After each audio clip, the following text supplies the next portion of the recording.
You're live. Okay, there you go. All right, we're back. Sorry for the delay, everybody. Kevin, can you hear us? Yes, I can. Okay, we're good to go. It's 1:37. I am Chairman of the Board of Health, Bill Kanda. It is Wednesday, April 7th, 2021, and I'll call this meeting to order now. Please mute your phones if you got them. I'm glad I always have to announce that because I always have to do it. This meeting is also being Zoomed, and I want to make a point on that just right real quick now.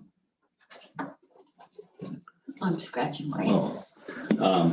Is that we had a little discussion in our Board of Commissioners meetings on the value of Zoom, and we all agree that it is a good value during the times that we have now, and whether it's pandemic or whatever, even if it isn't here, it's a good thing to continue to do to keep a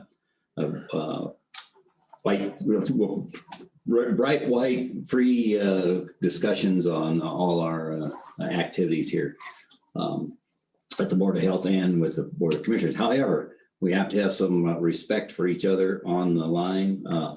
I will ask our Sergeant of Arms, who's running the IT for us in the back, if some things get out of hand, I will signal to just chop the discussion off, same as I would in a meeting with to stop somebody that's either going too long or being disrespectful. So we want to keep that in mind. I will ask visitors who they are, where they're from, whether they're a resident of the county or not, just as we would as we discuss when we go around the room who you are and where you're from. So that'll happen. With that, I'll call the meeting to order, and let's do the pledge. And I'd like to ask Mr. Washington to lead us, please. I pledge allegiance to the flag of the United States of America and to the republic for which it stands, one nation under God, indivisible, with liberty and justice for all. Okay, thank you, Adrian.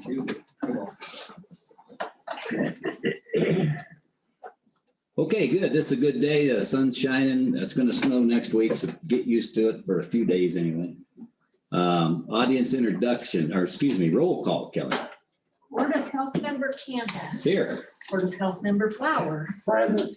Board of Health Member Day. Present via Zoom. County Attorney Clint Smith. Present. And Board of Health Director Dr. Brown. And Public Health Director. Public Health. Public Health, yes. Public and Kelly Camper present. I don't know what I am. Okay, Kelly Camper is the acting Secretary of the Board of Health There you go. today through when Tina comes back. And by the way, just as a public, by way of a public announcement, Tina's doing a lot better and we're all thankful for that. And we don't know when she'll be back yet. Okay, audience introductions. In this room, we've got the attorney who's eating donuts back there. No, I'm kidding. He was already, he's already present. Adrian Washington, go ahead and introduce yourself. Adrian Washington, Director of Emergency Management. In the back of the room. Reggie Foster, Public Information Officer. And as I mentioned, we have Jordan Benson, man in the IT. Is there anybody in the hallway? Yes. Yeah. Out here is Tracy Ballard and Mr. F. there's Lucas F. Couldn't see him. And also. And Jim McMahon's also out there. So there he is. Okay. They are also listening and part of the, if they had questions as well. And as we get mentioned, as we get into the any questions that anybody has in the public, I sure will give you a chance to do that. Got to introduce yourself. Tell us where you're from, and we'll go from there. Any amendments to the agenda, gentlemen? Kevin? None here. Thank you. Tom? No. I had none either. Thanks. And I don't think we have any minutes to approve. You do. I sent them. Oh, did you send those? I didn't see them. I sent them. Oh, it's been over. Yeah, okay. Kevin, have you read the minutes? I have, and I would move that we accept the minutes from I apologize. I don't have them in front of me now. I just pulled up the agenda, so For the 31st. 31 March. 31 March. And you sent them. I move that we accept the minutes from March 31st as presented. I'll second. Okay, Tom seconded that, and I just pulled them up. And I've got them. Okay, thanks. Any corrections or any additions or any comments? Tom? No. Kevin? No. Okay, no, I do not either. Thank you, Kelly, for getting them out. Mhm. And, you know, she's been working overtime. She's actually had 4 of them out in the last couple of days, so that's good news. You're a good acting BOCC or Board of Health. See, you don't even know what I I am. didn't know who you heck you are because you can't introduce yourself. All right, reports. Board of Health members, you have any items to talk about right now before we get started? Tom? I just wanted to, we had this conversation with Adrian this morning during a staff report, but I wanted to just throw out that hopefully we can get some impetus behind getting our variable message signs back out. Adrian said he would follow up with you about that and get the messaging. And I just think it's critical that we get those back out and get a message spread. So just wanted to bring that up. Other than that, I do not have anything. Great. And also Reggie volunteered to help Adrian with that. Okay, Kevin?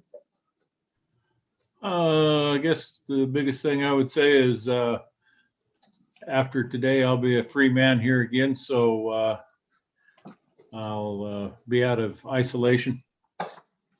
That's great news too. And how does Gayla feel about that? She's pretty much ready to get out of the house. And boot you out as well. All right, thank you, Kevin. I don't have anything else to add right now, so thanks. So Dr. Brown, we need to understand the status. I like the good news we've been seeing, and even statewide. It'd be interesting to hear some of your thoughts on that as well. So let's hear the COVID status first. COVID status for positives within the last 7 days, we have 3. We have a suspect, but that really doesn't count for anything much. I followed up on that just to make sure that there was not anything that we have to worry about, and there is not. I talked to a physician from Pennsylvania and so on, so we're in good shape there. We are 1 week positivity of 4.8, 2 week positivity as of about 40 minutes ago of 6.8. Total cases for the whole year plus 1 month of 176. Deaths that were confirmed, but just among COVID, not caused by COVID, 1. Tests as of last night, 2,741, 93.21% are PCRs, 6.79 are antibodies. We've had no variants thus far show up in our valley. Okay, good. Okay, any questions on the stats that we just heard? 2741 was the test number. Yes, 2741. Thank you. And I'm assuming it's fair to say those were all adults. Yes, sir. Nothing below 18 at least, to the best of my knowledge. Okay, that's good news. Any other questions real quick on that? Anything out there? Yes. Yes. Go ahead. Who is this? James Gilbert. My question is, how many of the positive tests were sequenced? James, you cut out. Say it again. My question was how many of the positive tests were sequenced for variant determination?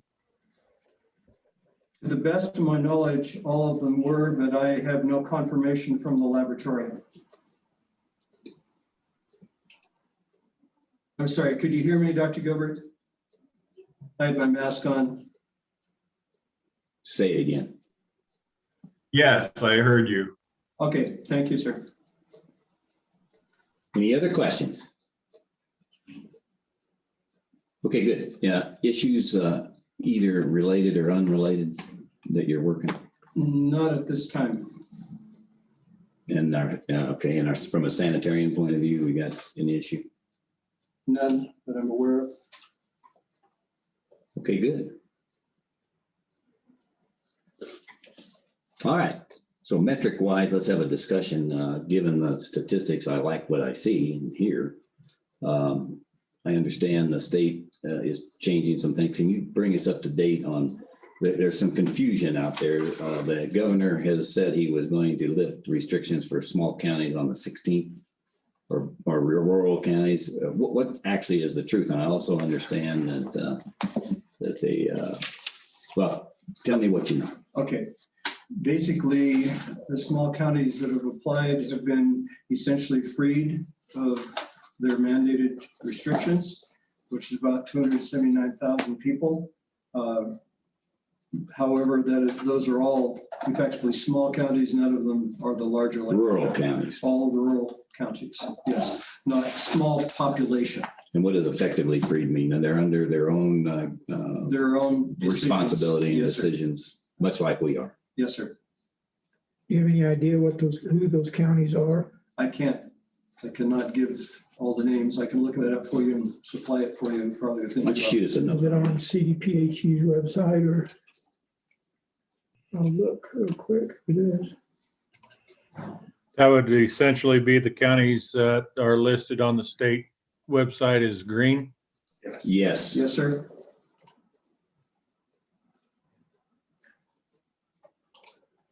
Okay. All right, and then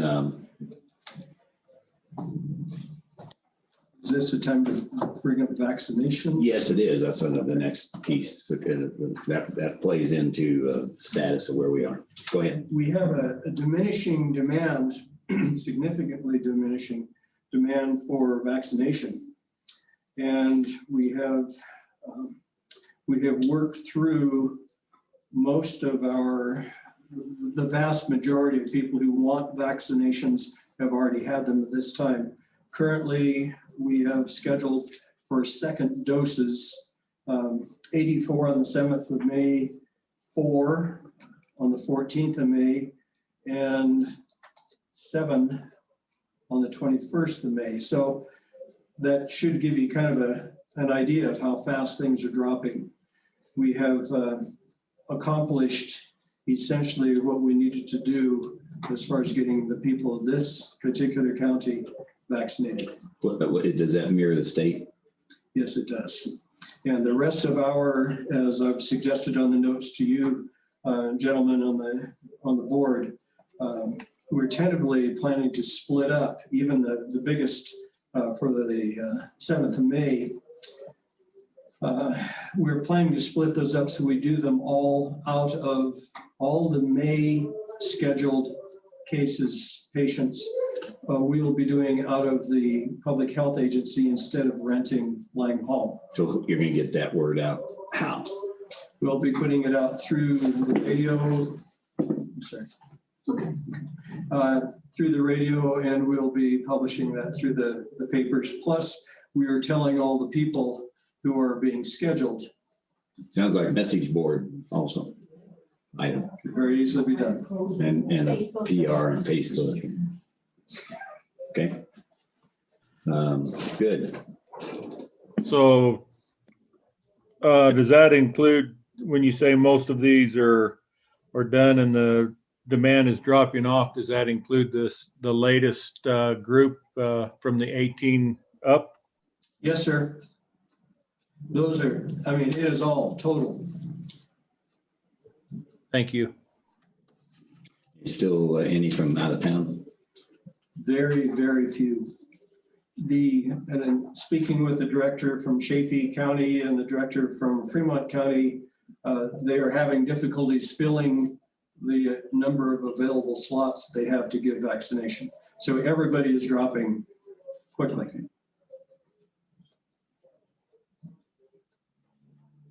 Okay. Any other item on? The only other thing I was going to mention, because it is of concern to, I think, everybody, is the mutation or the variant of this virus. And one of the more serious variants is the one coming out of Brazil, one or two coming out of Brazil. There are, let's see, we had the first one here just literally 2 days ago. Here in Maine, One where- day, here in Colorado. In Colorado. But we have had none, like I said before, we have none in the valley at all. Okay, So people are urged when you go traveling throughout the state, because you don't know who you're coming in contact with, please be careful, please stay use a your distance. mask, you know, just be careful for yourself. Okay. Good. Any other questions in here? I do. Go ahead. So would it be fair to say then that your assessment of a diminished demand for vaccinations is a direct reflection of your lower call volume for reservations to get vaccinated? I'm not sure I understand. Okay, why do you believe we have a diminished demand for vaccinations? Oh, okay, now I understand what you're saying. All I can tell you is that we have had a fair number of people go out of the valley when they wanted to get their vaccinations a little bit sooner, and that has been satisfied. We have had some of those come back for the second doses when they have had Moderna. Of course, we don't have Johnson & Johnson, we don't have Pfizer, but we do have those in the surrounding counties. But just judging on the number of people calling and requesting, yes, I would have, because there's such a wide variation here. Do you base it also on cancellations? Did anybody cancel or not? The only people, and we've had a handful cancel because they've already gone someplace else. But as far as cancellations, just because they decided they didn't want to get vaccinated, virtually none. Very, very, very, very few. Okay. Does that answer your question? It does. I support the idea of closing down our vaccination site. If we just, there's no reason to be over there to go through all that and vaccinate 9 people. I agree with that 100%. That- If we look at the total number, well, I'm sorry, I may have jumped ahead here. I was going to ask about the total number of vaccinations. That we have given, Yes, up to this point. I can look that up for you just. I think I asked you about were they all adults on testing? I was really thinking about vaccinations when I asked that question. My Oh, I apologies. see, not the testing. Right. Okay, because I can't give you the results on testing because we don't do the testing Why ourselves. don't you pull up your vaccinations so we get the real number?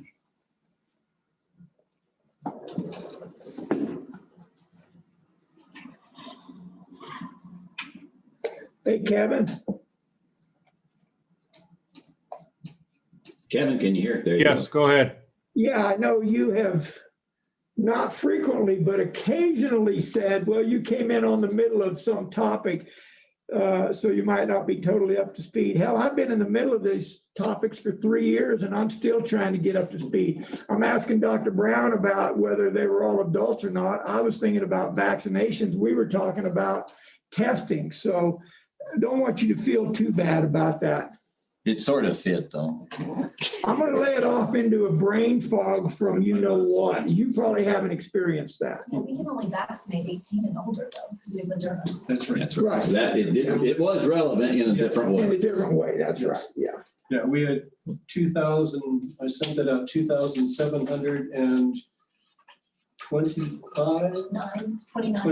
2,729 that have been tested. And I think that's what you were, Vaccinated, Vaccinated. okay, no, I'm saying tested. okay. Okay, Yeah, you gave us that number, I just, 2629 is the total vaccinations count. that's first and second First and doses combined. 2649, 29. 2629. And so my point would be then, I think it's fair to say we've vaccinated 2,600 adults in Custer County. Yes, yeah, Yeah, no okay. children. And so then a follow-up thought, if, I don't know the exact number, I'm gonna say there's 5,000 people that live here. The last I heard, there were less than 1,800 under the age of 18. But I'm trying to get at, out of how many adults live here, let's assume it's, yeah, 3,500, somewhere in there. So let's say out of 3,500, we've vaccinated 2,600 roughly. Okay. But those are Those persons. are, Yeah, first and Right. second. Okay, so that's, you can divide that approximately in half. It's not an exact number, but you can give about, okay, 1,300 or so individuals have been vaccinated both first and second.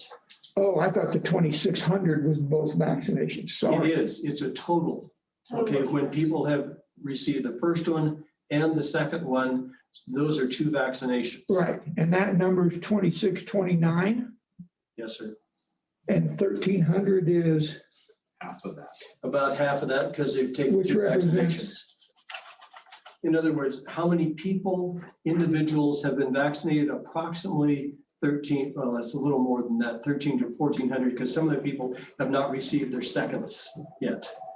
So it takes 2 vaccinations, okay, to get through the process. yes, So we've had about 2,600. So if you take half of that, approximately, you come down to about 13 total people who have actually been vaccinated with their first and second shots. okay, that's what I want to get to. So you won't claim a vaccination is real until they've had, if it's a two shot deal, until they've had their second shot. Second shot, yes. So that would be a good way to understand it. We need to know the full vaccination with that. And then the other one is a single shot, correct? Yes, and we've had some of those because remember, we Right, still we got have those different. scheduled. So that's today. very small number though. It's coming down very quickly. All right, and then, so then there would be the second shot remaining would be the other statistic that would be relevant. Right. And they're waiting to. So, And we have, and not all those people are from in county though. that's right, but the vast majority Yeah. are, yes. so how many people have been vaccinated twice? Full vaccination. I'll even take a rough number. Yeah, 13, 15. What was it? 13, 15. yeah, we actually have had first doses given, were around 1,507. Okay, hold on.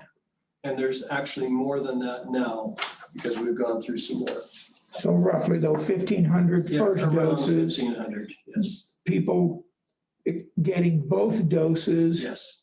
So they're actually 13. pretty well 1,300. protected. Yeah. both I'm just doses, trying Stay with what he's asking. Yeah, I'm just Don't trying ask to him get a for, number. don't tell him more than he wants to know. 1,500. Second doses, Okay, second doses approximately 875. I have 1,060 on today's. Yeah, update. there are a few more that were added here. so if we figured 1,000, Yes, sir. Yeah, so we have another 300 to go, or 500 to go. 500 more first doses, Second doses. right, to give their second dose. Yes, Gotcha, yes. okay. You got it. So we have vaccinated 2 doses, 1,000 adults out of roughly 3,500 adults that live in our Yes, sir. county. Okay, A little totally under different picture than 50%. we had before. Yeah. And approximately 500 more people to get their second dose. Yes, sir. We'll be giving a few more first doses, but boy, we don't have a lot scheduled. You have an estimate on there's probably no way to get it. There's going to be people that will refuse to take the Absolutely. vaccination, just like And there is. some in to the the point who do not come back for their second, or Is that do not right? even show up for the first one, but boy, it's been very few. So then, in that vein, if I may, sir, in your opinion, do you feel like we've kind of really reached the threshold of, we're probably vaccinated, for the most part, vaccinated everybody we're going to? Yes, sir. Very close. And why is that, do you suppose? Why? Well, that comes into conjecture, but the people who have talked to me, some of them are very, very negative against getting the vaccine, period. You know, they Right, have just don't their want own it. reasons, they just don't want it in their body. Other people are afraid. Other people just don't believe that it's a real thing and it's necessary. I'd like to talk to those folks. But those are the basic reasons that I've been given, okay? So I guess where I'm kind of headed is, I'm going to gather then you don't believe that we need to do a better job of promoting vaccination in our county. If there is anything in the public today that has been well hammered ad nauseum, it's the need for the vaccination, the availability of the vaccination, and it doesn't cost anybody anything. Put it in the context of the county. Do you feel that there's been enough communications Yes, via sir. the abilities, our media, our Facebook, our PIO, our, Let's put it, so. put it broadly, there are very, very few people that said, oh, I just heard that they're, Right, okay. right. No, these people know. Yeah, part of what spurred my thought process on the other day, I was thinking about the money we've spent paying salaries to help with this whole vaccination thing. And I thought, well, I wonder how much money we've actually spent, hard dollars spent in this county, educating, encouraging, dispelling myths and rumors. I don't think we've spent a dime. But if we've gotten that message out other ways and you believe it's been satisfactory, then I never believed we were going to vaccinate 70% of the people in this county. I just don't, for the reasons you just mentioned, I just don't think we were ever going to get there. I know that was a national target, but if we could get to 50%, we'd probably be doing good. And I think essentially we're very, very close to that. Yeah, if we get 500 more. We're never going to be able to know this actual numbers. No, we just got to shoot the averages. But if we get 500 more second dose people vaccinated, then that should get us close to half. We're going to get that done. The other thing, we've used the radio, all the newspapers and so on, even the online, it's been there, plus TV, everything has been out there. I just really find it hard to believe that anybody would be surprised anymore. Okay. And we have spent some money. We have a new PIO that's been helping, and we have had some articles in the papers that we put in. That's not much. And we have flyers all around town. Oh, we did do the post flyer. office and the buildings all around town. with Yeah. Flyers. Yeah, I'm not saying we haven't done anything. I was just thinking Yeah, about how just much money what's the have we magnitude of it. invested. We haven't put out much money. Right, and that was my general sense. Thank you. Okay. Okay, I think, are there any questions on that topic out here? Yeah, Are we still on? I keep getting we're lost. still on, we're the still on agenda. the consideration of the metrics and the Okay, issue. all right, perfect. Thank you. And so if there, how about out there in Zoom land? Anybody have any other questions relative to that?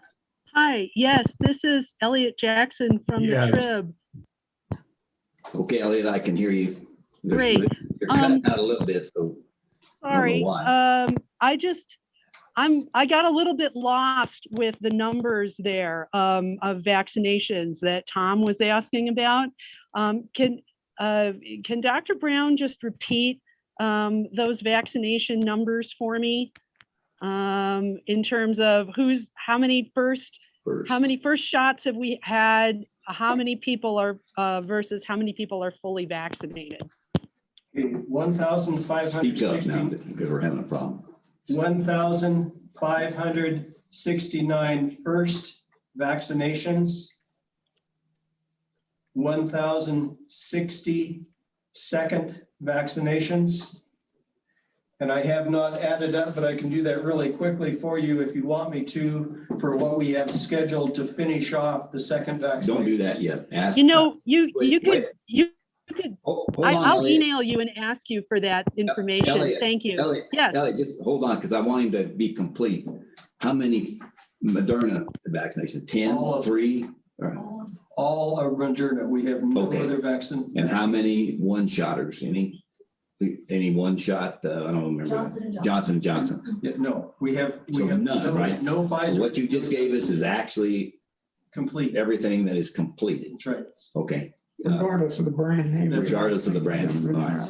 because we have had some people go out of the valley and get. Right, I understand. That's what we don't And know. a handful All right. go outside for Johnson. Okay, Elliot, now ask the rest of your question.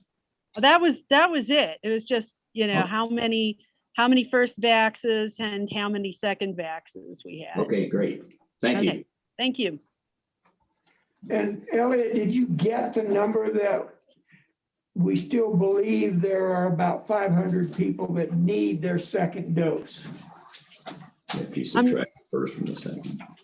I'm writing that down, Tom. Thanks. You're welcome. Yeah, do the math, right? That's good. All right. Any other questions out? I have one. Yes.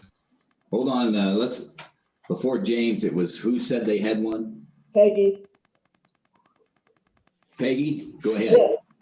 No, I just wanted to add to what Cliff said. I think it's more than a handful who've gone out of county. I personally know more than a handful of people who've gone out of county. So I think we could increase the number that we've actually vaccinated. That was just Johnson & Johnson, Peggy. We've had a fair number go out for Pfizer or for Moderna someplace else. That's what she's saying. Okay, That's my point. okay, She yes, knows. we have. So, and I'm sure a lot of other people could probably add to that. To your point, we're never going to know. We're never going to know. Thank you, Peggy. And James, was that you coming on again? Yes, it was. I actually have two questions. One is a follow-up back to the case data. But first, the vaccine question. By my envelope calculations, we're not going to reach 50%.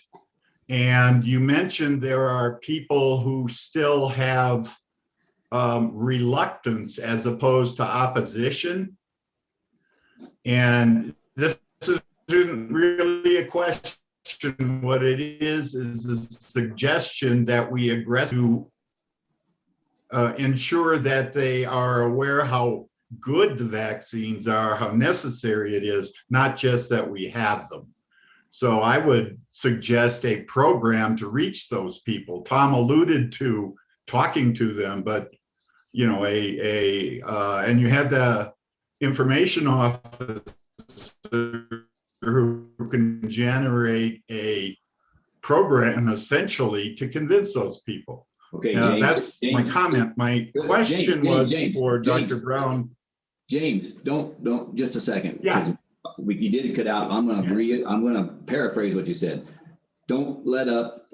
We need a PR campaign to get the people that are thinking about it but aren't not going to take it. So there's still a need to keep the PR going. And is that where you were headed with that one? Yeah, absolutely. We need our target should be as many as are not adamantly opposed. I got it. Okay. Go ahead with your then my question for Dr. Brown. Go ahead. James. Okay. I think you said there were 3 cases in the past week. 7 days, yes. Past week. 3 cases. Last 7 days, three cases. 3 cases. Okay, according to the right, 3 cases in the last 7 days. According to the Colorado Department of Public Health and Environment, then would that be a low, medium, high, or very high rate? That would be low at this point because that's incorrect. Just a minute, James. That's incorrect. It's a high rate. James, tell him it's high, but he's trying to finish his explanation. So go ahead, Dr. Brown. Because within about 24 hours, we'll be down to 1, and within another 24 hours, we'll be down to 0 if nothing new is presented. So that's what I'm commenting on in the trend and a matter of 24 to 48 hours. According to the Colorado Department of Public Health and Environment, 50 to 100 cases per 100,000 people in a given week is a high rate. Just a comment, let it go. Okay, we appreciate your comment, James. Understand. We got it. Thank you. But that's essentially why we do not. That's why you have the week, Per the 2 weeks, and that's 100,000. also why they That's give right. you 2 weeks after That's that right. to And figure for out the what you're small gonna do. counties, these things really don't. It work could well. change. That's why we're gonna continue to meet, and it's why we're gonna keep the press on, the PR on vaccinations. That's a good point. Yes. Okay. Other comments? If I may, James, that you again? No, this is Kevin. Kevin. Oh, Kevin, I'm sorry, Kevin. sorry about that. I would address some of that. And two of those three, the two that are coming off right away are myself and my wife. And so that is, we were a little later getting into the system, but, and that's why we're later coming out. But that is probably one of the things he was trying to address there. Okay.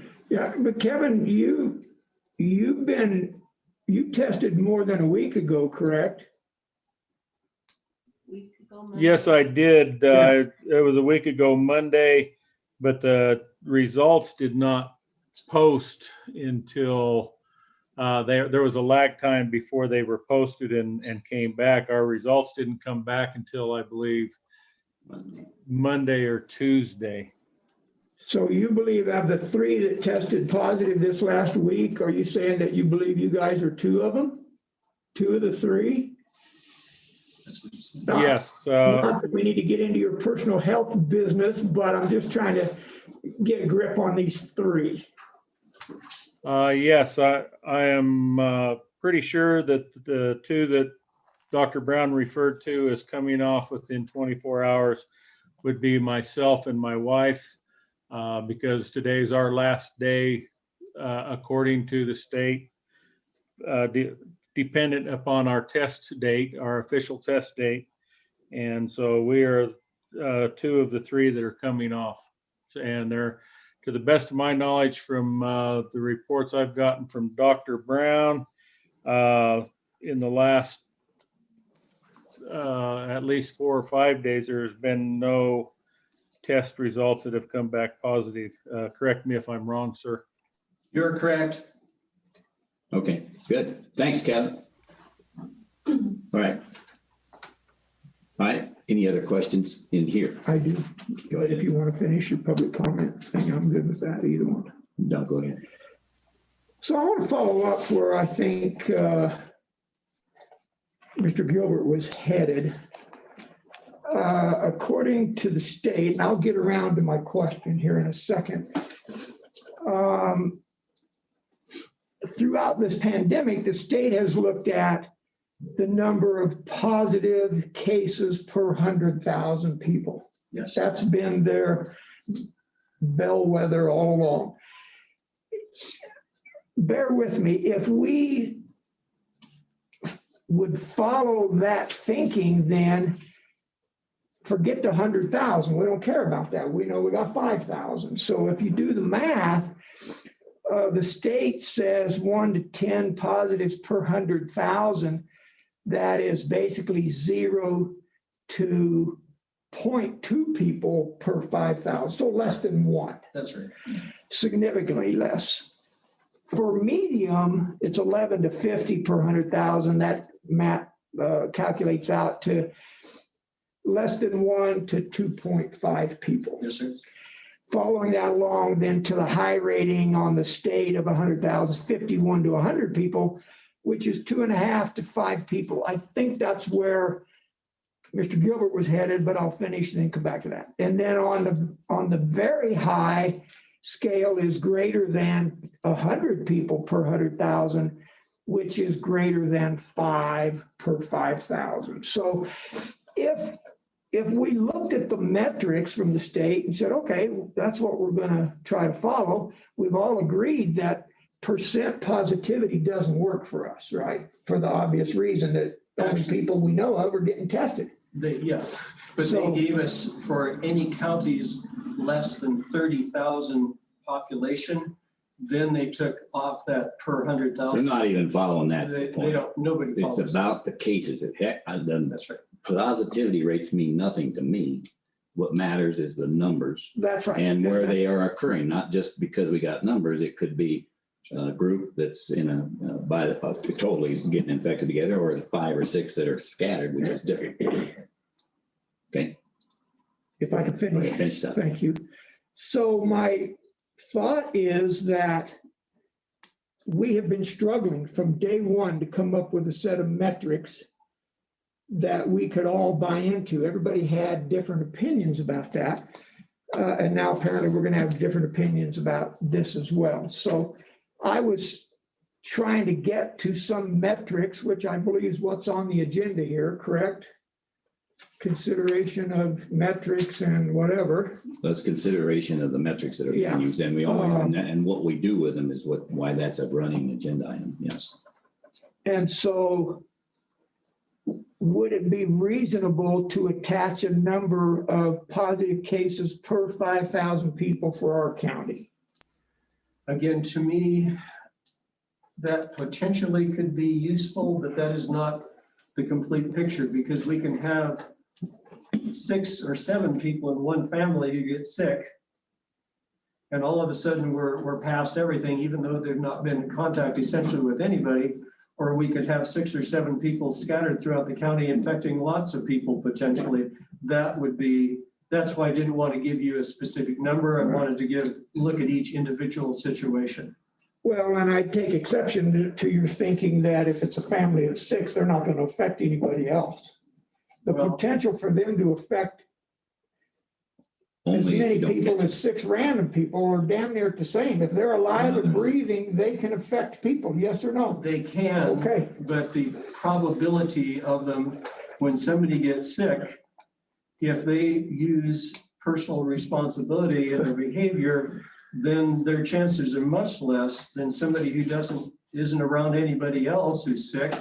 And so they go for quite often several days before they really respond and do anything about it. Or if you catch them, I mean, if we catch them and then get them all isolated, then the probability of them getting That's right. anybody would be a lot less. That's the whole point of being on Well, top. a lot of ifs. If we catch them, if they don't talk to anybody, if they don't. But it's still much safer, I think, Tom, than in a dispersed throughout the whole community, different individual people versus one family. I would agree that they cannot have the same impact. Yes, common sense would say that. And I just But want, common sense would say you have to admit that a family of 6 could darn sure infect a lot of people in this county. of course, it- And we keep talking like they wouldn't. If it's a family of 6, we don't have to worry about it because they're all together. I don't buy that for a minute. They have as much capability of spreading the disease of course, as 6 random people. yes. Okay. The probability, however, of them acting in that manner is lower. If they're asymptomatic, it would be more logical. They could go everywhere. For sure. If they're not and they get sick, they got fevers and they're all coming to the doc, you're going to catch them when they're infectious. And people are pretty Or they'll good catch about themselves. paying attention to that type of thing. Okay, so ask your question. I just did. Okay. Thank you. So the Comment? question, just a second. The question was then, is a metric 7 people or 6 or what was your metric, Tom? Well, it doesn't matter. Okay. It's just looking at the case If you by don't case. buy into no, I'm not looking at case by case. If you buy into what the state set up, then you have a set of metrics. If you don't, then you don't have a set of metrics. So Yeah. that's pretty simple. All right. Okay, we had a question. Wait a minute, just a second. Anybody else locally here? Because we're in the discussion here. All right. Go Yeah. ahead. Go ahead. Who had the question? I'm TC Smythe again.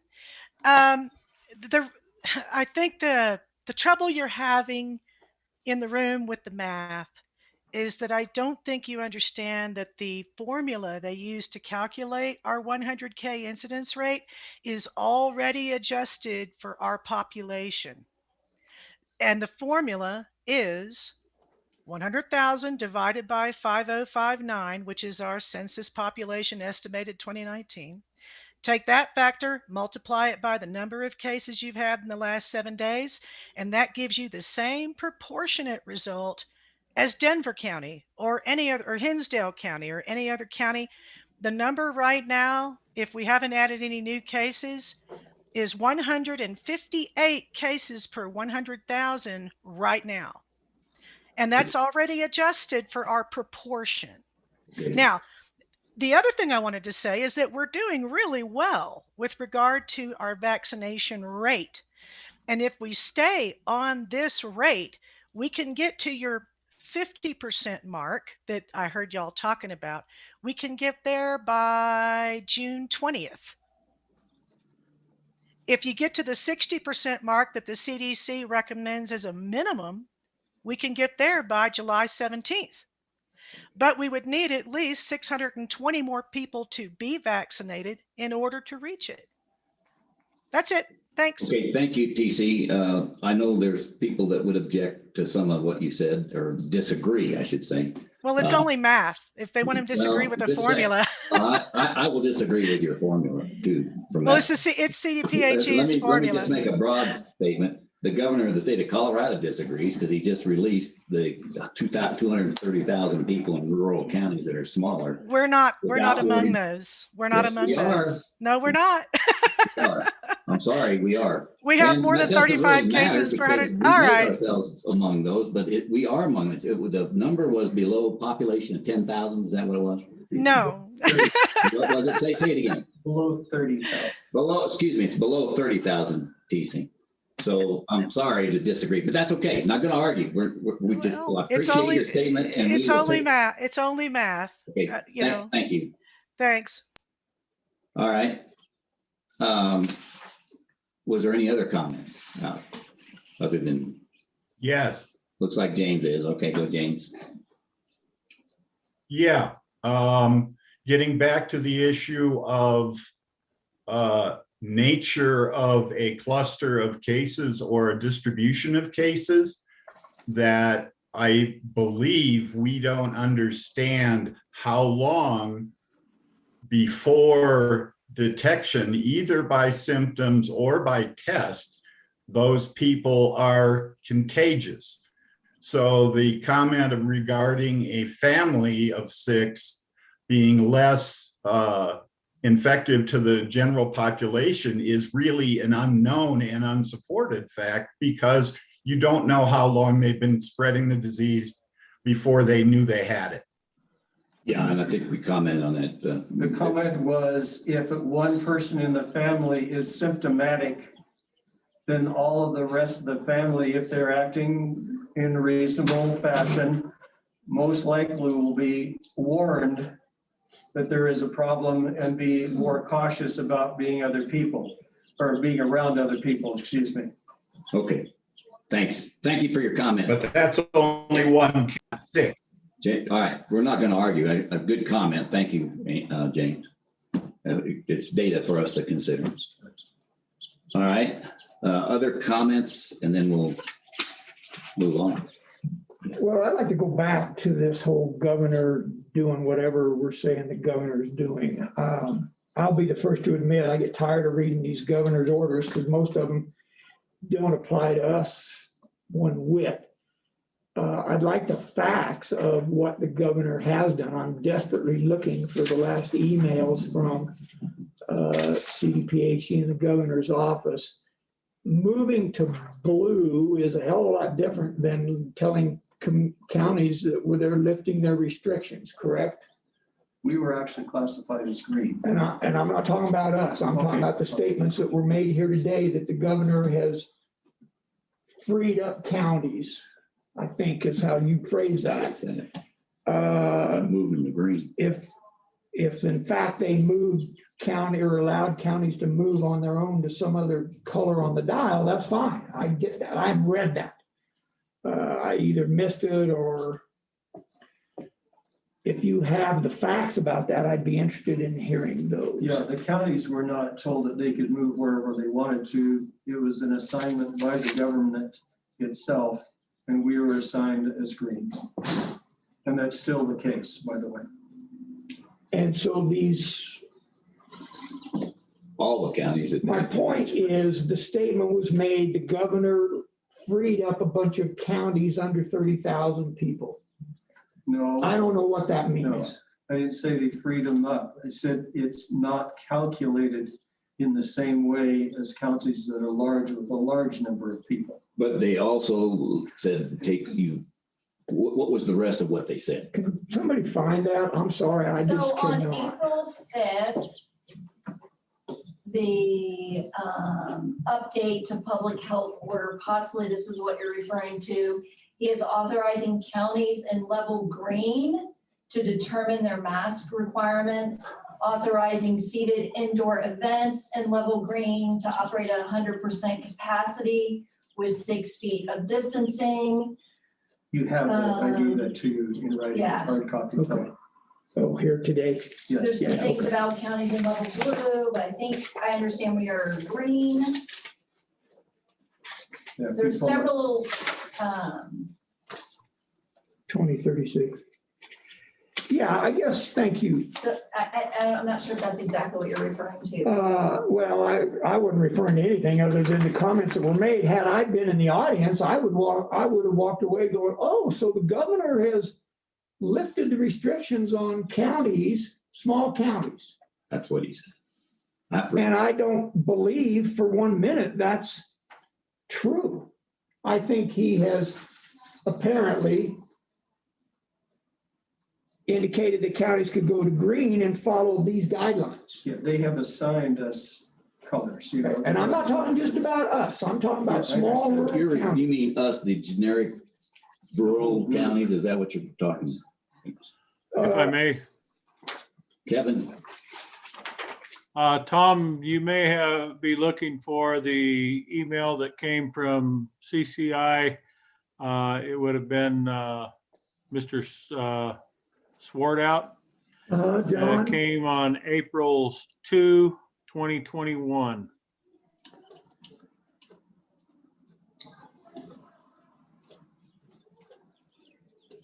Well, while he's looking at that, personally, and I like the discussion, but we've got to continue to remember, we're coming up with how we are handling our county.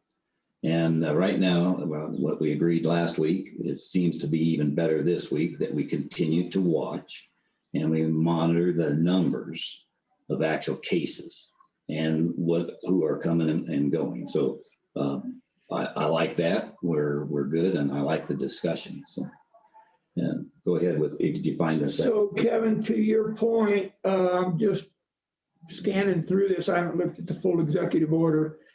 It says the number of counties that are currently in level green is 31, representing roughly 238,000 people. And that's what you were talking about. Yes, sir. And then there's no reason for us to worry about blue, yellow, orange, and red. My point is that the facts are then that 31 counties have been moved to level green. Is that a fair statement? Yeah. I don't think the governor's lifted restrictions on any county in Colorado now. I could be wrong. I think there's counties that said, we're not going to follow your guidelines anymore, but I don't think the governor's lifted any restrictions. Total restrictions on any county. To your point, he has not totally freed the counties, but he has, Bill made reference to that. And that in reading that email, that was not in that particular email, but he has allowed indoor gatherings up to 500 people at 100% capacity using social distancing guidelines. Correct. Yeah, Those are not and- restrictions. They lifted the restrictions to get to that. We changed the, Well, that's lifting the restriction that they had from 50% to 100. And in the summary of changes that I gave to you there in hard copy, Tom, about 2/5 of the way down or so, it says section 2B, 2E. It says updated to authorize counties in level green to modify or lift face covering requirements. right. Understood. And that was one of the things that Reggie mentioned. along with the non-household members sitting with you, 100% capacity, so. Okay. So I'll use a phrase I've heard before. I don't care what other counties are doing. I don't care what the governor's doing. I care what we're doing. And I care we're doing the right thing. And I care that we continue to keep the vigilance on that as leaders in the county, and that we continue to look at cases. I would really begin to worry if we had that little surge that we had that was equivalent, as you pointed out, to what we saw in Thanksgiving, basically. And we haven't had that since then. And so that now that we're playing off and we're down to where we think we'll have one positive case in a 7-day period here, not too distant future. But if it changes, we need to know. And we are putting that burden on you, Dr. Brown, Yes, sir. to make sure that if it means we wait right now, where my view is we continue the weekly meetings, watching this. If it changes drastically, whatever that is it 2 or is it 3 more? It's something that you need to watch in conjunction with the other counties that are around us that can impact us. And if a variant pops up or whatever, we need to be aware. We cannot let our guard down. We need to get the education out to the people. And I liked what James Gilbert said about keeping the pressure on making sure that there are people that probably should get vaccinated and they're having second thoughts, and we got to get to them. So that's just my statement, my feelings right now. Just to get the numbers out, we were like 22.8 or something in that line at Thanksgiving. We went up to about 13.9 recently, and then it was a bubble and it's dropped off. Right. So that's a nice thing to see the bubbles, but the bubbles significantly don't mean as much in a small population as they do in a large one. Yes, sir. Smaller numbers. But anyway, thanks. Comments? Did you have a comment? I would like to ask, I know there's a lot of folks that probably got this real early before we even knew what was going on. And they got over it. They couldn't breathe. They were really sick. So there's a lot of herd immunity, I believe, that people maybe acquired before we really got going on. Well, that would be the case anywhere. So it is, it's significant. So we don't want to leave that fact out. Those people aren't going to go get a shot. Their immune system withstood it, and they naturally built up. If they knew they had it. Yeah, so the telltale signs. So how accurate is the test? How accurate are the tests that show that you got COVID? Well, the data says PCR on a positive test, 93%. Something. Yeah, it's actually a little higher, 95. Yes. And then on a negative test is 93%. So if you come up negative, then there's 93% chance that test is accurate. If you come up positive, it's 95 point something. Right, so that's pretty accurate. I think so, yeah. I've never questioned the accuracy of that. Yeah, I think it's that's of the PCR. So that's kind of a concern that I have is I don't know that we're gonna have to overreact here. It is that was my view from listening to the conversation. Thank you. More vaccines, and how are we being proactive at all in helping people build their immune system? Because what may be coming down the road, is that something that this office is supposed to do or not? Vaccinations do. Yeah, most of the variants, in fact, all the variants react at least some or limited some by the vaccination. But as far as building the immune system, that is never a bad thing. Obviously, that's a great thing. It's just how effective it's going to be against some of the things that are coming down, like from Brazil.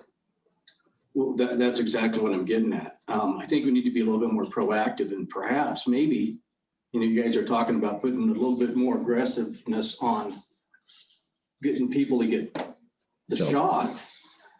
Is there anything that we can do as a community to naturally build the immune system? Is there vitamins or minerals that can be encouraged to take, lose some weight?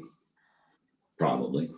You know, I don't that's all. I'm looking at trying. There's always things that We come. need to build for the future, not just keep riding this thing around in circles. Yeah. We need to be able to withstand anything else that's coming down the pike. Okay. Good point, Jim. Thank you. Thanks. Thank you.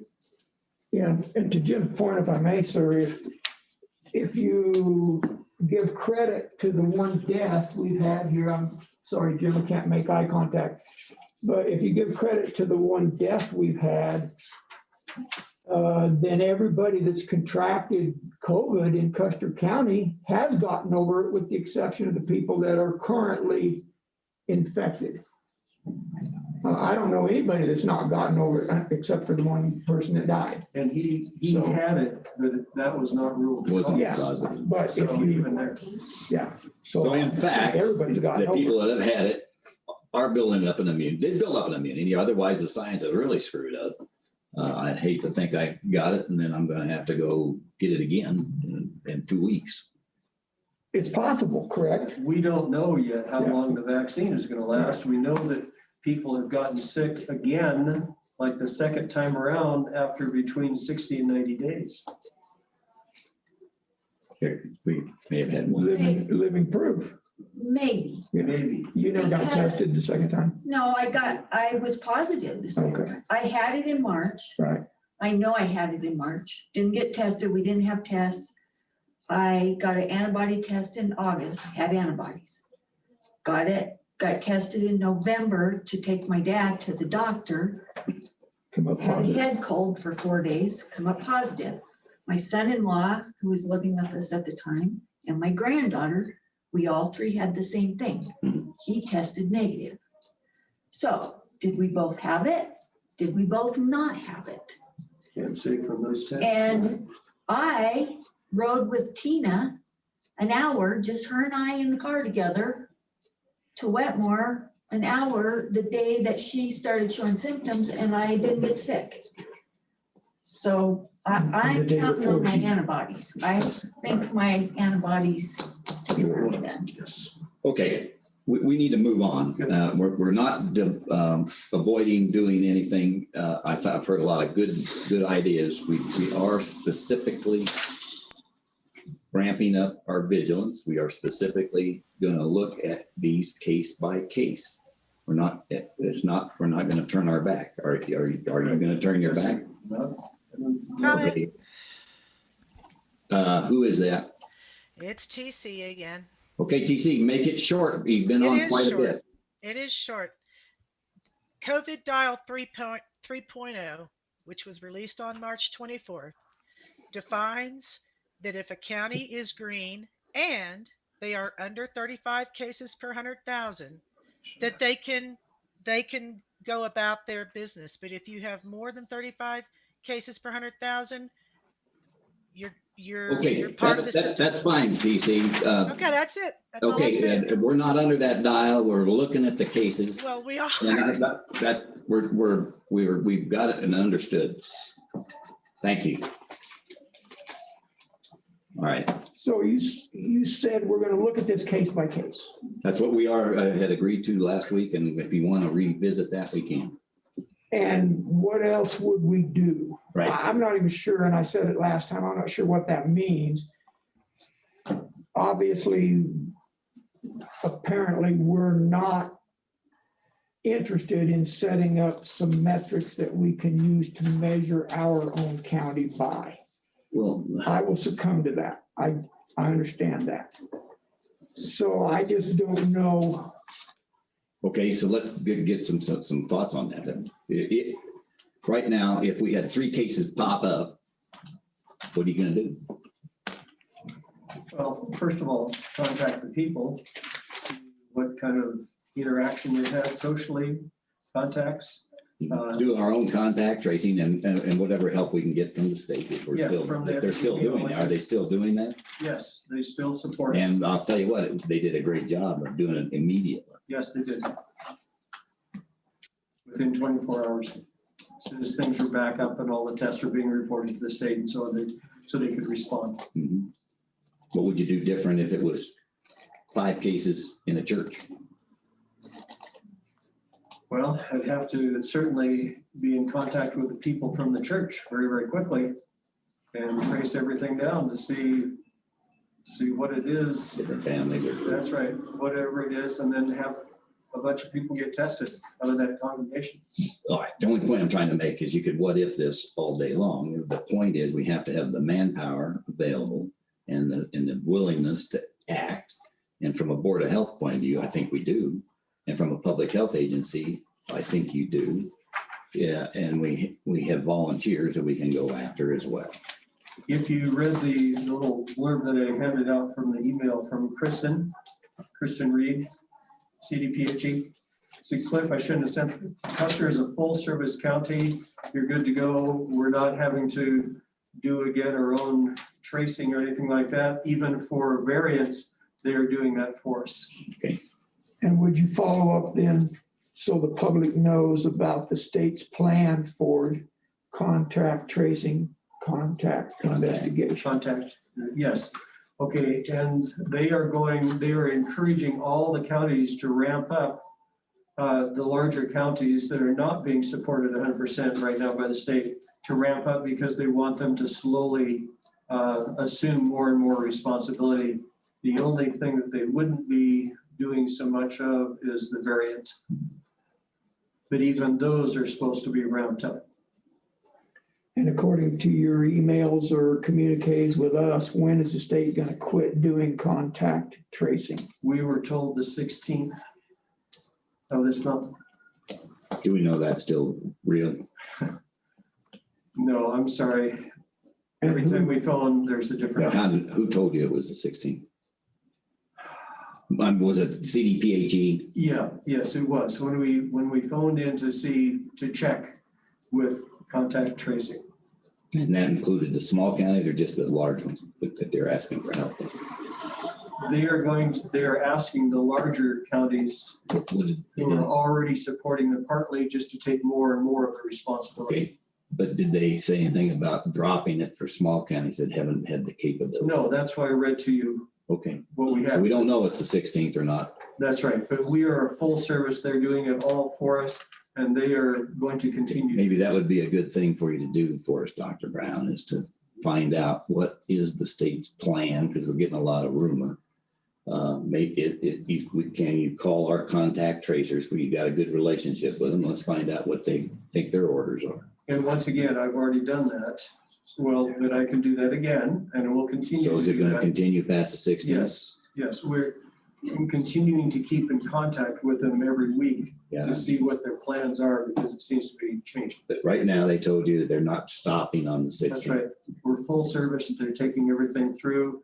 And she said, I'm sorry to you. She said, I made a mistake. Let's re-verify that. Will do.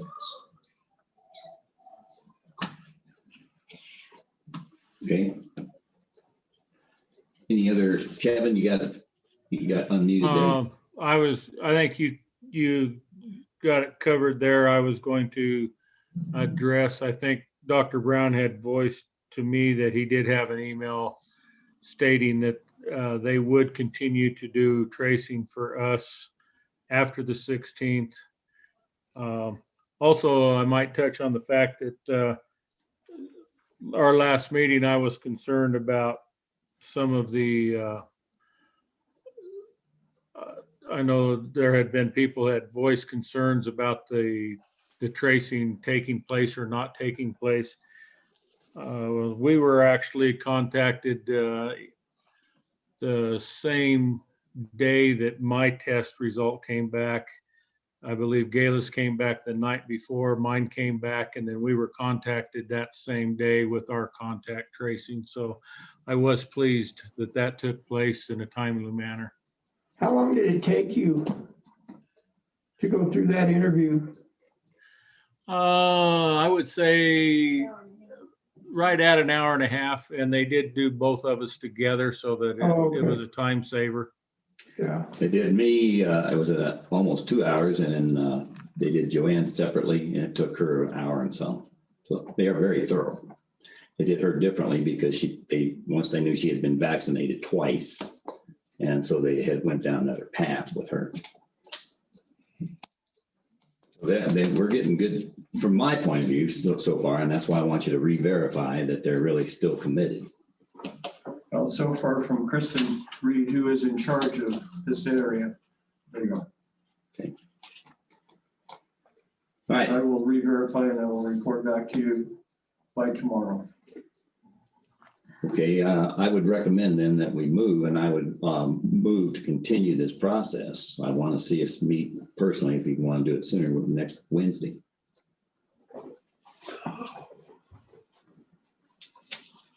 And we can pick a time.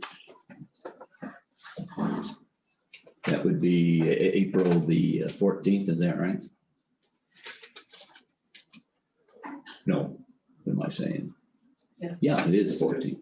And you have a, We got it on a schedule for 1 o'clock. and you have BOCC that day. Right. So we're gonna go at 1 or? Yeah, we'll do it. We're down in Wetmore. Correct, Let's do it at 1:30. here.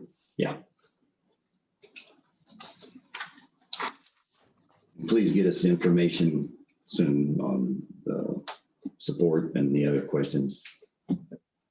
Did you catch all that? On April 14th, 1:30 in West Cliff Board of Health.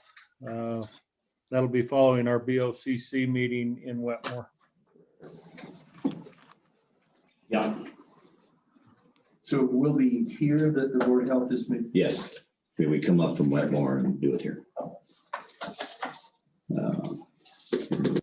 Stay a steady eye on the positivities going down or up, or actually the case numbers, not the positivity number necessarily.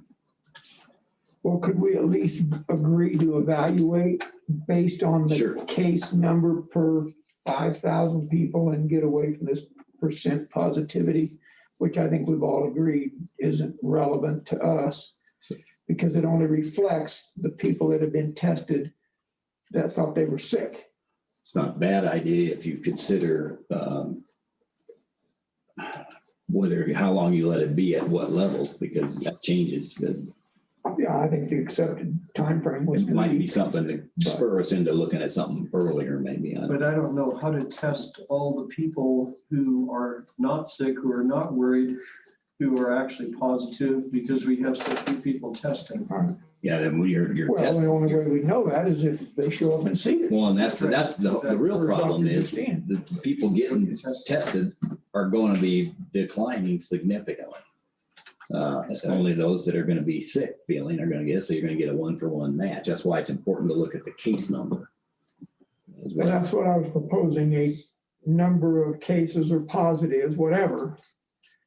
And the only way we're gonna know that is through the reporting system, which we know that's jacked up, but that's all we have, And, right? We don't have anything and else. So self-report. So you just got to keep your eye on it. And maybe it's 3, maybe it's 4 additional cases to spur another meeting, or maybe it's 5.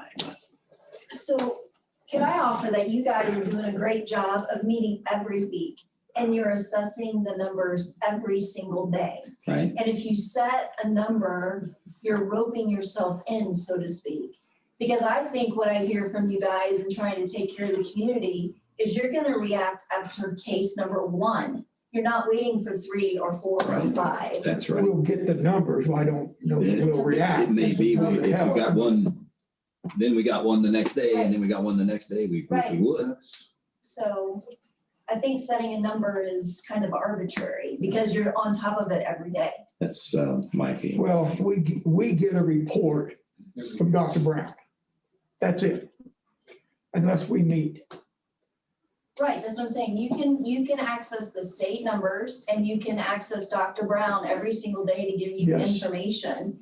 And all of you are tied into the community where you can hear from people if there is a situation. And I think you're all incredibly sensitive to it right now and you're paying attention to it. Right. So I think you're gonna react after 1 case. You're not waiting for an arbitrary number. Well, we are reacting, but it doesn't necessarily mean we're going to have a meeting or do anything different. Right now. Other you than meet make every- sure that the contact is traced and see what the impacts are. And that report would have a significant impact on what we do next as well. So All right. Let's, Do you get follow-up from the state doing contact tracing other than the fact that they did it? Yes, Do they give you the report? they actually, I can talk to them with each individual case. And besides the tracing, the response, the follow-up that I do by myself before I even talk to them. Right. I'm asking you, does the state send you a copy of their Yes, report after they yes, interview? I can access it. Because they send me a daily report. so case by case, you could go in and say, okay, That's right. who did this guy see? What did they do? How long did it take? Who was their relative? Who did they mention? And it tells me even whether or not they've even finished their contact tracing investigation. Down, chasing it down the line. Right. That's part of their report. You have a question? You just listen. Listening, but got a bunch of them. Well, to keep listening. Keep listening. Yes, sir. Okay, we got one question in the back. I just want to say that the dial dashboard that we are currently using is the one that is dated April 5th, 2021. And on that dial dashboard tells how everything operates. It was mentioned earlier of one in March. We are no longer under that dial. Okay. Well, We're not under it at all. Well, What you're saying is that's what the that's state the current most state current dial. current That's dial the is. current dial, and that's the one that determines what a green Right, Okay. State. which is irrelevant to Custer County because we voted not to adhere to those. But that's the most recent one, April 5th. All right, thanks. Kevin, did you have another question? I would just comment that I think that as long as we're being apprised of new cases of what's going on, and we can react accordingly, I am good with that. Rather than setting an arbitrary number. I know I tried that with the percentage rate, and that was not a good thing. And I think I would agree with what I think that was Reggie talking a minute ago, that we probably should not go to an arbitrary number. Okay, thanks, Kevin. And Dr. Brown, can you talk to us about the status of the MRC? Status. Yeah, We're still using, every time we have a meeting at Lang Hall, and we still use personnel, even for out of the office, not out of the office, in office, where we're doing Vaccinations. drive-through vaccinations. We're still using MRC members. We're using some people who are not MRC, but they're all registered and licensed and current in their capabilities and their practice. So MRC is, as we would expect, very much active in our community, and they've done the personnel were not all MRC who are volunteers, but a good portion of them were, and the work done by our volunteers, I cannot say enough positive. Okay, maybe I didn't ask my question accurately. Let me rephrase. Could you give us the status of our request of you to look into using MRC as contact tracers? That was the last time we talked in our meeting. Okay. And of course, I know the answer to this, but I'm asking for the sake of the public. Yeah, what is being done right now, as per request from the public, is that we use contact tracers who are not from the valley. So there is I guess, an implied question in some people's minds. I haven't seen anything like this at this time, but in some people's minds, they want to be protected in their privacy information by not having anybody else in the valley essentially know that they are potentially sick. Okay, Is that what you're asking? No, I'm sorry. I don't care what anybody thinks, whether they're going to violate HIPAA laws or anything else. That's none of their concern. Our question to you was, would you look into utilizing MRC people to to do the contact tracing. Where are we with that?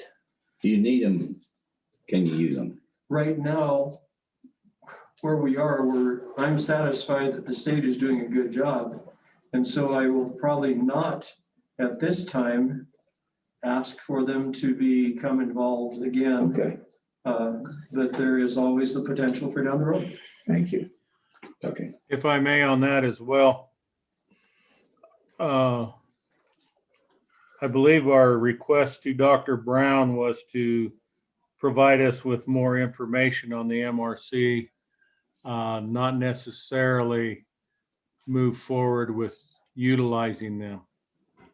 You asked for information, I think, did he, and I thought you were getting it ready for him. Is that still I have the it. case? Yeah, and I actually scanned it and emailed it to Kevin, so Well, he would be able to have it without my hard when you copy. do that, this morning or today?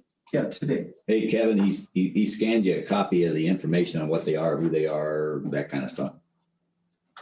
Okay, yes. Kevin, I'm the one that asked specifically if Dr. Brown would look into using local MRC people to do contact tracing. I asked him that at our last BOH meeting. Right now. Okay, my apologies, sir. I was remembering what I asked and not what you did. I apologize. And I remember what he asked. No problem. Thank you. Okay, got the answer? Yeah, here are your packets. And that was the answer. Okay, thanks. Thank you. And Kevin has exactly the same information. All right, it's 3:00. We gotta move on. I think we have a plan right now. This next item is consideration of demanding that the Wet Mountain Tribune publish a retraction and an apology. Then I'm not on the right agenda, by golly. You are or not? No. No. That one's not right. It's the one that's posted on the Board of Health page under agendas. Okay. It's the one he's working on.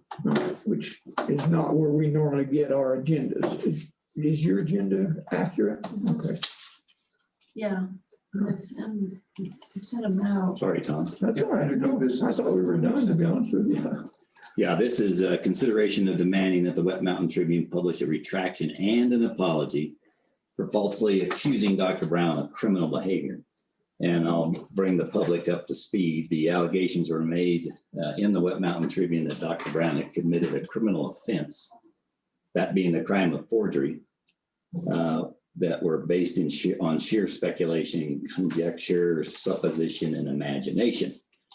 The Tribune had never seen the documents and had no right to see the documents, yet it printed this as a fact that the diploma and the transcripts were forged, and whether statement as a fact that Dr. Brown was a fake and a phony and a felon was not qualified to serve as a public health director.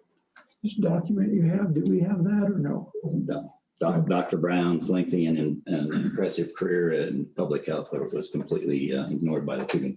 This is a result of the files being charged, and our counselor here that has been helping work with Dr. Brown had worked with the charges that the Sheriff's Department investigated and found that were unfounded and false. The editor had made acquisitions that were extremely serious and defamatory, and that had damaged character and the good name of Dr. Brown without proof. The editor reported that the matter of Custer County Sheriff as a criminal violation, and the investigation was conducted. The result of the investigation was a determination by the sheriff that the allegations were completely unfounded. So based on that and the findings, and this is the last fact I'll mention, is that the editor of the Tribune persisted in his claim and has no evidence to support it. He has convicted Dr. Brown and found him guilty of a crime fabricated in his own mind without regard to the presumption of innocence and basic requirement that a crime must be proved beyond a reasonable doubt.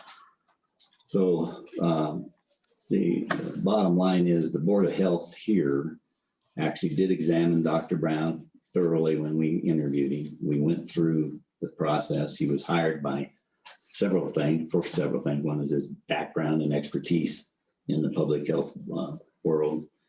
as well as the other requirements. So there was no need to pursue that any further. So I don't know that there's any other items.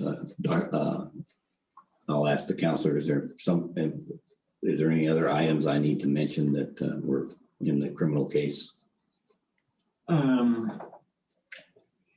No, I haven't actually looked at what the complaint was, but I was advised by the sheriff that they were investigating a complaint that Dr. Brown had committed the crime of forgery. That's what they were investigating.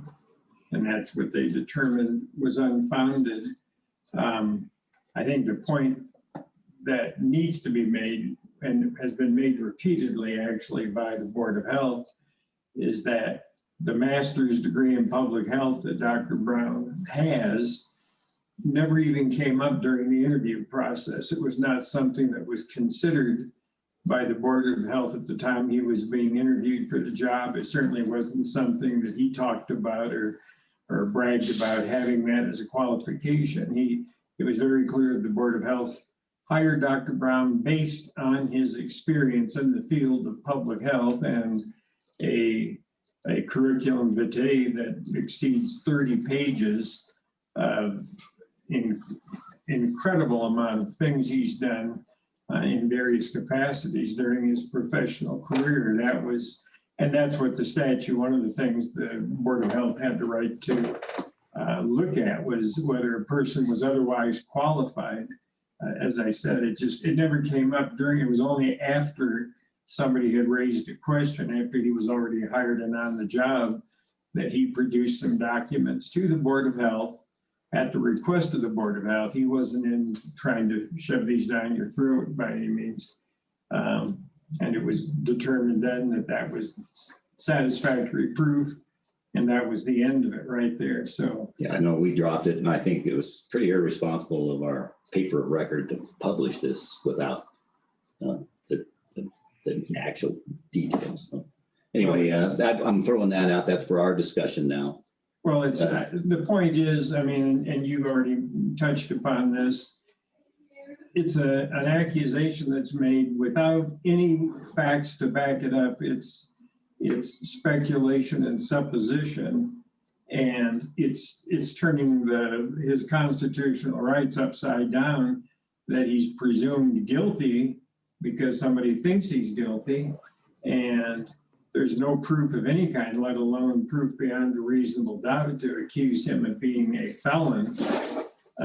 So those are the issues that I think. And the sheriff verified that there was nothing that found the act. It found them. They did an investigation and did not find anything. Okay.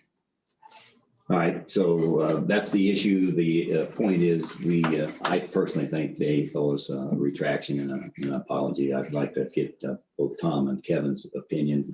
Kevin, you can be first. Thank you. I would agree. I think the articles and printed in the newspaper have been very divisive and at the least, and against Dr. Brown's character, again, unfounded and without any proof. And I would think that retraction and an apology would be well deserved. Okay, thanks, Kevin. Tom? A couple things. You read something. Was that your document, or was that from the attorney? Or? Both. It was from, I asked Clint for information because he was involved in the investigation with Dr. Brown. And this is all I had, some notes. Any reason you didn't share that? No, and I'll certainly send this to you. Yeah, because who knows what you were representing there? Were you representing the Board of Health when you read that statement? Well, we didn't have any way to know that. See, that's why I'm asking, just for clarification. Let me clarify that then. No, I'm not. It was the point. It was in fact facts that we had gotten through the investigation, the newspaper, and my observations. That's all this was. It's just to bring it up. So, yeah, I mean, I'm out of the loop. I had no idea. Well, you know that there was an investigation. No, I did not know that. Had no clue about that. Had no clue that you had apparently had gotten the results of an investigation. Are you going to read Hedberg's email? Sure. I think it's, in all fairness, you need to. And then I'll certainly have my comments. Can I clarify something? Go ahead. It was my suggestion in the first place that this be put on the agenda. And Commissioner Candace said he would put it on the agenda. These are what he was reading. There were some talking points I gave him to cover the points I thought were salient for purposes of this discussion. I wasn't trying to keep anybody out of the loop, but he said he would take the lead on presenting this To present agenda that item. to everybody, yes. So I will, let me pull up Jordan, because in fact, did you not send Jordan Hedberg the same thing on the investigations findings? He had kept him in the loop. Well, because there's also, the complaint was also filed with the Independent Ethics Commission accusing Dr. Brown of committing the crime of forgery. Same allegations. Dr. Brown filed a response there. That matter is still pending with the Ethics Commission. And at my advice, a copy of the report from Sergeant Schock of the Custer County Sheriff's Office. He was the one that sent the letter to Dr. Brown saying that they conducted their investigation. It was unfounded and they were closing their case. I suggested to Dr. Brown that letter also be submitted to the Independent Ethics Commission to show that the matter had already been investigated. And so that was sent, and then there was a response from Mr. Hedberg. Let me read that response. Well, no, there's a response to the Independent Ethics Commission, not the response that you got. But he responded to the Independent Ethics Commission, basically asking them to investigate. It's when somebody files a complaint, it's their duty to submit facts and evidence to support the complaint, not just to make an accusation and say, now you go ahead and investigate it for me. That's the problem I have with what's going on with the Independent Ethics Commission. He hasn't presented anything to them other than the speculation that a crime was committed. Now he wants them to do the investigation. And again, that's not the way it works. You know, he should have the facts and the evidence that should have been put in his initial complaint. It never was. Yeah. And then yesterday, after Mr. Hedberg saw that this was an agenda item, he sent an email to you. But you had already had a communication with Jordan, is that correct? Not directly. When I assisted Dr. Brown in filing that supplemental response to the Independent Ethics Commission, attaching a copy of the sheriff's report, that letter, a copy of that was required to be sent to Mr. Hedberg as well as the complainant in that case. So that's how he knew about that, and that's prompted his response. So he says, gentlemen of the Board of Health, I won't be able to be at the call in tomorrow's meeting, but this email can serve as an answer to you for your agenda item regarding the Tribune. I am happy to print a retraction regarding Clifford Brown.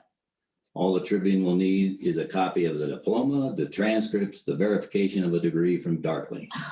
As always, the Tribune has asked for verification of Brown's credentials and is still open to verification and settling this issue in print. So in fact, he's not doing anything. If I may for a second. Go ahead, Kevin. Just in regards, Tom, you alluded to the fact that you were not aware of this item or the investigation. If you could look back through your emails, you got one from Clint on 4/2. That would be April 2nd.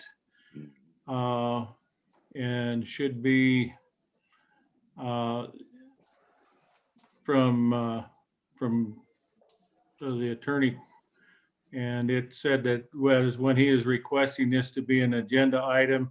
And in that, he does state that he does have a letter from the sheriff's office saying the complaint of forgery was investigated and determined to be unfounded, and the case is closed. And you were on that email. Time on that, sir? I do remember. 3:19 PM. 319 on April April 2nd.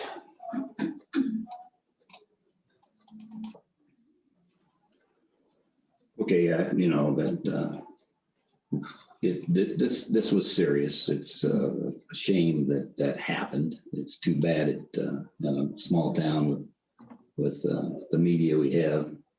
Yeah, it's not, you know, people like to sensationalize and gossip and pass things on. I hated to see it in a newspaper that ought to have some facts that they print. Yes, Kevin, I'm looking at that email. You're correct. Thank you. I'm glad you found it. Yeah.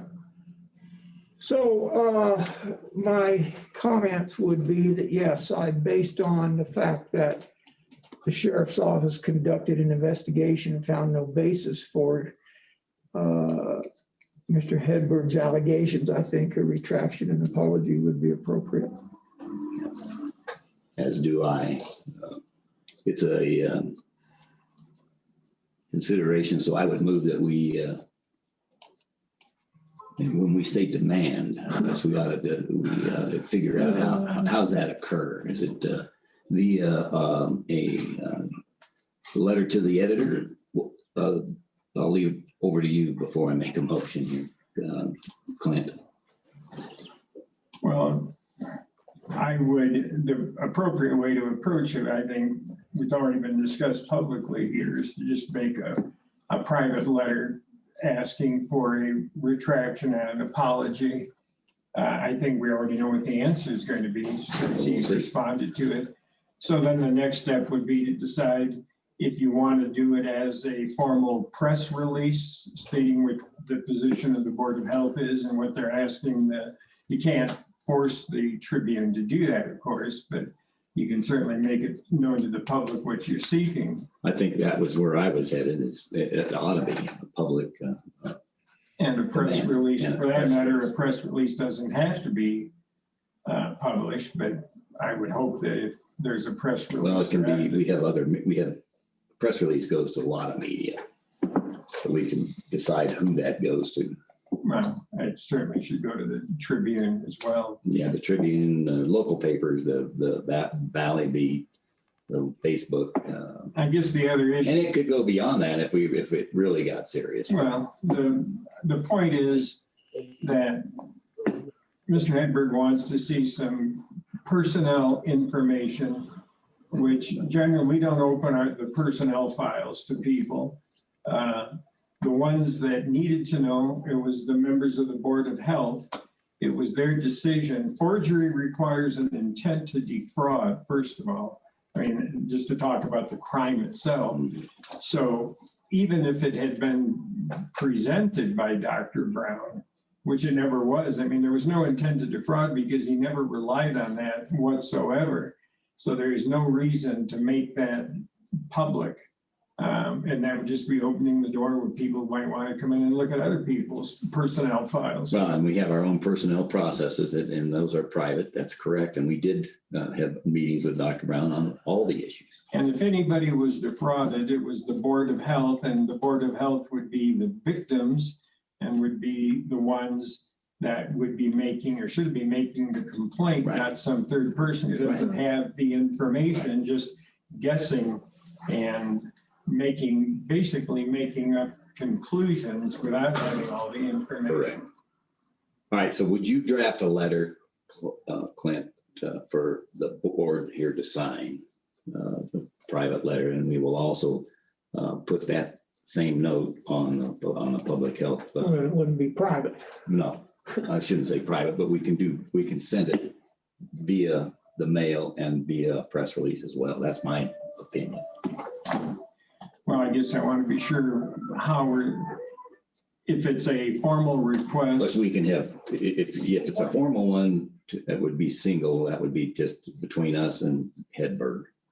And then the press release can be a release that would be related to the charges and what's we're doing. my recommendation would be that we initially do it as a letter to the editor from the Board of Health asking for a retraction and an apology. And we'll see if that letter is printed first of all, but that would be my approach. And then if the letter is not printed, then the next step would be to do a press release. And would that letter include the reason that, because the investigation found no basis for his allegations? The letter would be pretty comprehensive. I think it needs to be detailed. Yes.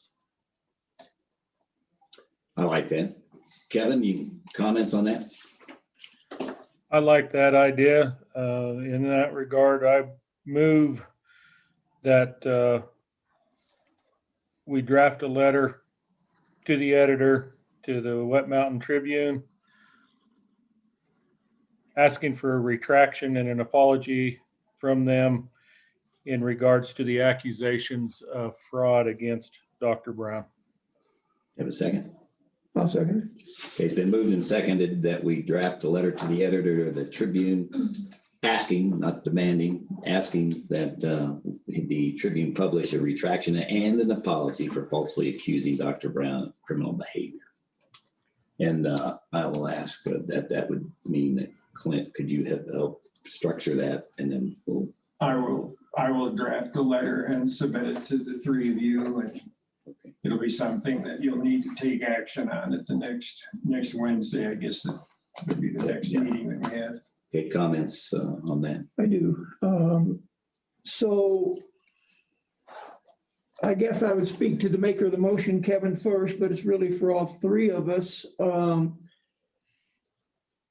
I'm assuming you want it to the letter to the editor to make sure there's some public notice of this. I mean, originally we were gonna, the item on the agenda was to ask the Tribune to publish a retraction. That, in my mind, is a little different. If we want to take this public, is that the reason you wanted a letter to the editor versus a letter to Jordan Hedberg? I was relying on the information that Clint just presented, to where he suggested that would be the way we move ahead. Okay. And you did say letter to the editor. Right, correct. A formal letter to the editor. Yeah, and I guess then my question would stand to council is, what's the intent on a letter to the editor versus a letter to Jordan Hedberg? Public accountability, or? I think so. I think to get it out there, since he's apparently, from the email he sent yesterday, it sounds, my advice would be, or my recommendation would be different if we hadn't received that response, but he's already indicated that he doesn't intend to apologize or do a retraction. I'm gonna change his position. So I think we need to spell out your position for the public. And he did get the result. You sent him the notice from the sheriff's office. He's seen that. So he saw that before he sent this note. Yes. And so I would also then remind the board, there is absolutely no guarantee he will print this. Sure. Understood. To the editor versus. Right. And that's why Clint suggested the two-step here, and that would mean that we would take action with a press release and other items to make it. The other question would be if this letter to the editor that you're going to send to the Tribune, whether you want to submit it to the other newspaper as well or not at this point. No, I think we're dealing with the Tribune here. No, we are. Yeah. I mean, if you want a big public opinion to bear, then I'd say we cross that bridge. I don't think we need to do that because the other media is represented here in the hallway. It's represented by the Zoom, so they can have their own opinions. All right, then I will draft a letter for your consideration, asking that it appear in the Tribune. Yeah. I have a question. Who's speaking? Peggy, Couldn't quite hear you. Say it again. Peggy Collins. Oh, Peggy. Go ahead, Peggy. Is it possible that you can remove the Tribune as the paper of record under the circumstances? I've asked that question. We can always remove a paper record for whatever the cause may be. We would have to take separate action to do that if we decided to. It depends on what other, what happens here and whether that is relevant or not. But yeah, you can. It seems as if there's a major conflict of interest here. Sure, but that's down the road, Peggy. Okay, thank you. Okay, so Kevin, did you have any other clarification we need on that motion? I don't believe so, no. Tom? Okay, I don't either, so I'll call for the vote. All in favor of sending the a letter to the Wet Mountain, letter for the editor to the Wet Mountain Tribune to publish a retraction, asking for a retraction and an apology for falsely accusing Dr. Brown of criminal behavior. All in favor, say aye. Kevin? Aye. Tom? Aye. Kanda, aye. Okay, thanks. Okay, Clint, next step would be yours then, and we'll just see it and we'll coordinate with you. I will have that done and add it to the first part of next week so you can review it. I'll review it, and then Okay, can you put it on the agenda for Wetmore for discussion of the letter to the editor? okay, thanks. Wetmore or No, Board at of Health meeting after? after, it would be the Board of Health meeting after. Okay, I'm sorry, that's right. Board of Health meeting afterwards. Okay, that settles that. Any other comments now? The public comment could be on other items if there are any. I'll open it up in here first. Lucas Epp, Go ahead, Lucas. I'd like to just thank Dr. Brown for filling the position that's had to have been one of the roughest in any situation, but definitely a pandemic with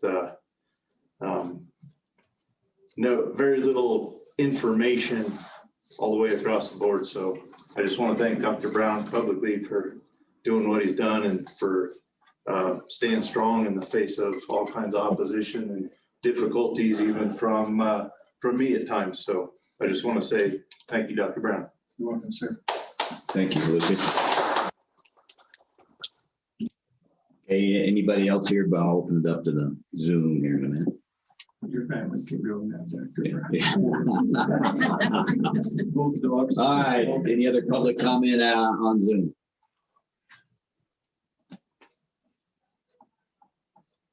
Anybody lighting up? All right. So someone asked the question, does this process apply to falsehoods, charges in other local papers? And I think that the Board of Health would apply that. Absolutely. Why would it be different? Who asked that? James. Of course it would. That happens, look around the United States, that happens all the time. People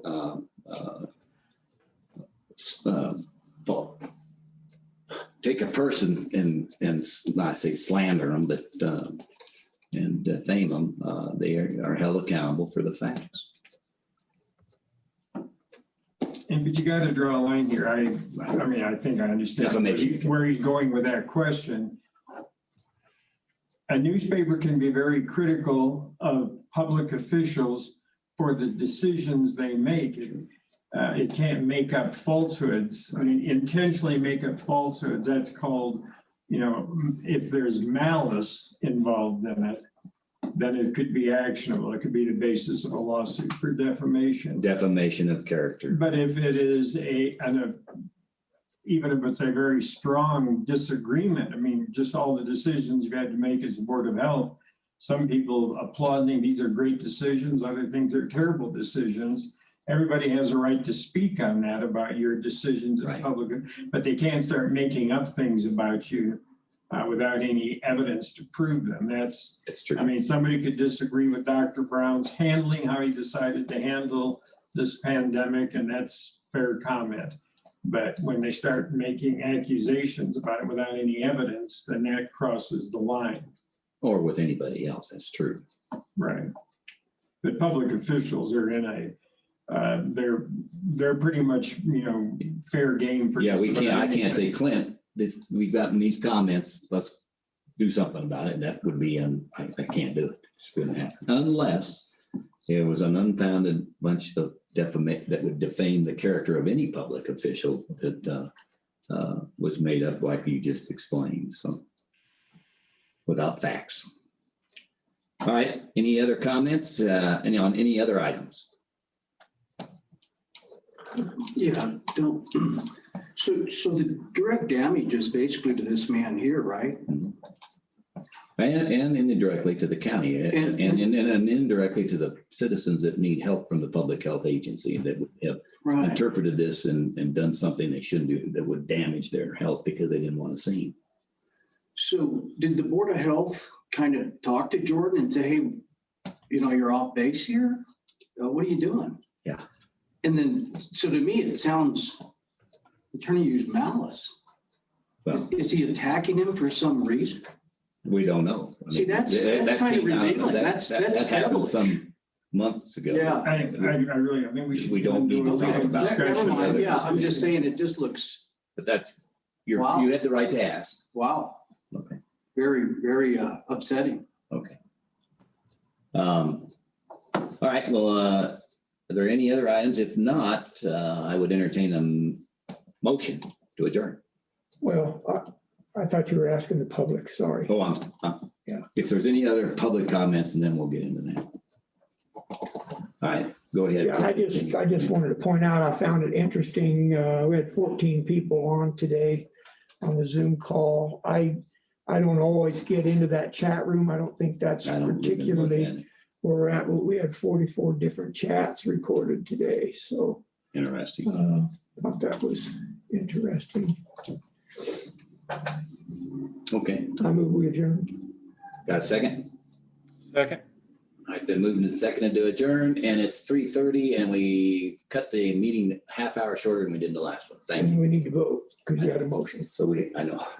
So it's making a discussion point. I guess there's no room for discussion. So all in favor of adjourning, say aye. Tom? Aye. Kevin? Aye. And aye. Thank you, guys. Thank you, everybody.